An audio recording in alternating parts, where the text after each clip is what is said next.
Pourquoi dans Somme 82, versets 6 à 7, il est dit qu'il était un Dieu, les fils de la race divine. Et pourquoi ceux qui ont comploté contre Dieu qui s'appelle, contre la race noire, en disant qu'il y a le principe du divin en eux, qu'il faut extirper cela. On va voir où ça a commencé, où la source de l'homme noir même commence. On va aller dans Origine, chapitre 1, verset 26. Parce que dans Origine 1, 26, on veut dire que, dans les Bibles actuelles classiques, que Dieu dit, faisons l'homme à notre image, dans Genèse, faisons l'homme à notre image selon notre ressemblance. Mais dans la vraie version ici, dans Origine 1, 26, il est dit, la manifestation de la volonté de l'Oba continua ensuite à déclarer par le moyen de son verbe, de créer, c'est-à-dire de créer un être dans la 7e manifestation de la nature. Invisible et visible, virgule, semblable aux êtres, entre parenthèses, vie, avec un V majuscule, issu d'au-delà du grand voile, non visible, qui aurait la capacité de vivre la condition visible. Il fallait que cet être, donc esprit de l'homme, puisse avoir un support, c'est-à-dire un avatar, afin de vivre cette condition dans le visible et dans son état conscient, donc un lien entre l'esprit et le corps. Et le lien là, c'est l'âme, c'est un corps émotionnel, un corps de désir.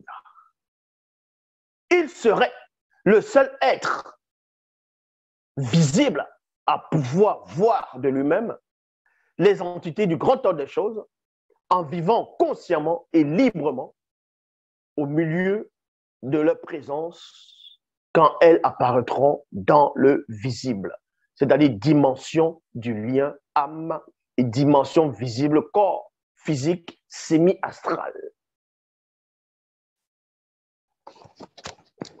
Et la nature, en gros, vie, ADN spirituel commun à tout être du non-visible, manifesté par l'intensité lumineuse du rayonnement de l'image intérieure des êtres spirituels issus d'au-delà du grand voile non visible, devra être en contact direct par l'interposition de la masse opaque ou une telle connaissance semi-spirituelle et semi-visible, donc âme. Ainsi, virgule, l'union de cette fusion donnera la manifestation de l'image intérieure, c'est-à-dire vie, virgule, et la peau, et yobo. Cette peau, cette couleur, et la peau de cet être physique aura l'aspect de la couleur de l'obscurité.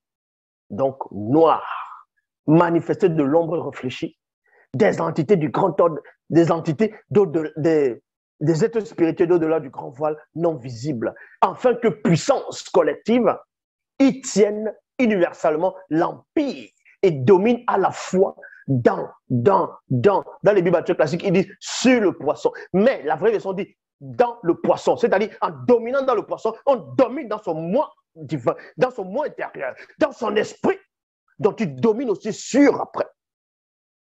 Dans le poisson de l'océan, dans les Bibles classiques, certaines versions disent dans les mers. Et pourtant, la mer n'existait pas à cette époque, puisque l'océan est en premier. Mais bon, dans l'oiseau du ciel visible, dans les quadrupèdes, dans toute l'animalité ainsi que dans toute vie reptiforme qui se mouvait plutôt sur la terre et même dans les 2 premiers monstres marins connus sous le nom de Sangwangungangando, donc le Behemoth et Ekokotangungangando, donc Léviathan. La question ici, avant de poursuivre, est de savoir qui est réellement l'homme noir. C'est qui l'homme noir? L'homme noir est une entité. C'est un dieu, une divinité, au-dessus des divinités dont vous pouvez invoquer dans votre monde. de la chute,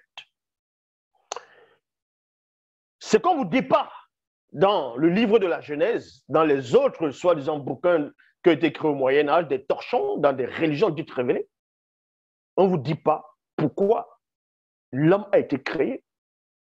Pour quelle raison l'homme est sur terre? Pour quelle raison Yahvé Adonai Jéhovah Elohim, l'Éternel des Bibles actuelles classiques, a dit faisons l'homme à notre image. Mais quand on dit, mais vous ne réfléchissez pas.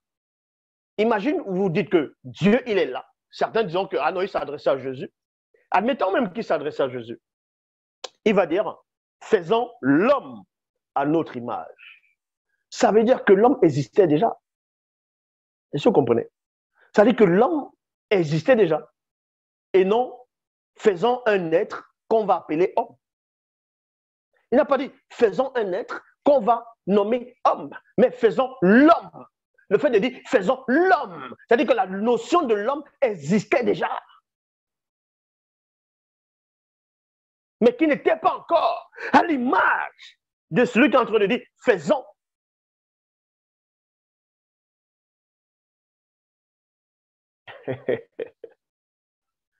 Donc, qui est l'homme noir?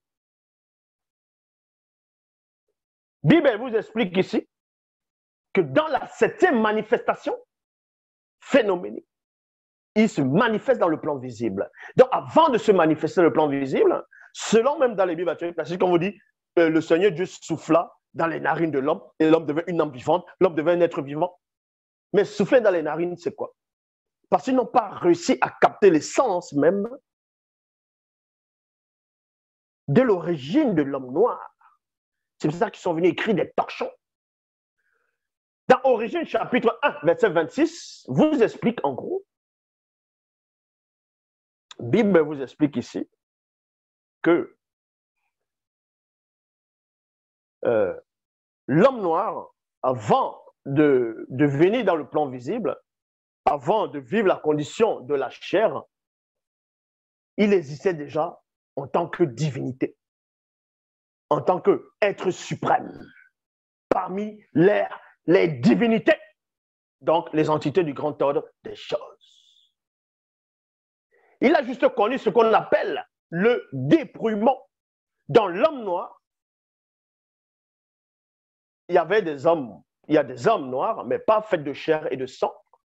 C'est dans les Bibles actuelles classiques, dans d'autres religions, on va les appeler les malaïkas, les anges, ou des esprits supérieurs. Parmi ces esprits supérieurs, qui sont pareils, c'est la même race, l'un, le dernier d'entre eux, est venu sur la terre. Mais avant de descendre sur terre, il a connu ce qu'on appelle le mystère du dépouillement. Donc, il s'est dépouillé. Il s'est dépouillé. Il est venu sur terre. Mais en se dépouillant, il fallait qu'on puisse créer son avatar. Donc, quelqu'un qui est identique à lui, un autre corps. Il fallait un corps pour venir dans ce plan-ci. C'est en cela où on va faire le corps de l'homme. C'est pour ça que dans les Bibles, on dit le Seigneur Dieu forma l'homme de la poussière de la terre. N'importe quoi. C'est à partir du limon qu'on va faire le corps de l'homme noir. Vous comprenez? C'est son corps qu'on va faire dans le plan visible. Mais cet homme noir, avant d'être pleinement conscient, il existait déjà hors du grand voile, dans d'autres sphères, dans d'autres dimensions, dans d'autres fréquences dont vous ne pouvez même pas concevoir. Et il est descendu pour une mission. Pour cela, il ne devait pas descendre en tant qu'esprit directement, en tant que divinité dans sa puissance. Il devait connaître le dépouillement. Il doit rétrécir. Il doit renoncer à plusieurs de ses forces, de ses facultés. Et pour cela, pour sa mission, on doit l'approprier d'un corps visible pour le monde visible. Et c'est là où Dans les Bibles assez classiques, on vous dit que Dieu a soufflé dans ses narines. Le souffle là, en fait, c'était l'esprit de cet homme qui venait dans le mystère du dépouillement et il entre dans un corps, dans ce qu'on appelle l'avatar. Et cet avatar est selon son image. C'est pour ça que même dans les Bibles classiques, le Yahvé Adonai Jéhovah Elohim dit à Moïse, à Moussa, à Moïse, fabrique d'après le modèle. L'homme fabrique d'après le modèle. Dans l'avatar du premier homme, dans le corps que vous voyez, ça c'est un avatar. C'est d'après le modèle. C'est d'après le modèle. C'est pour ça qu'il est dit dans les Bibles classiques, faisons l'homme à notre image. Ça veut dire quoi? Faisons son avatar à notre image. Faisons son corps visible à notre ressemblance. Est-ce que vous captez la fréquence? Et c'est là où il descend pour une mission. Pour une mission. Et sa mission, c'est quoi?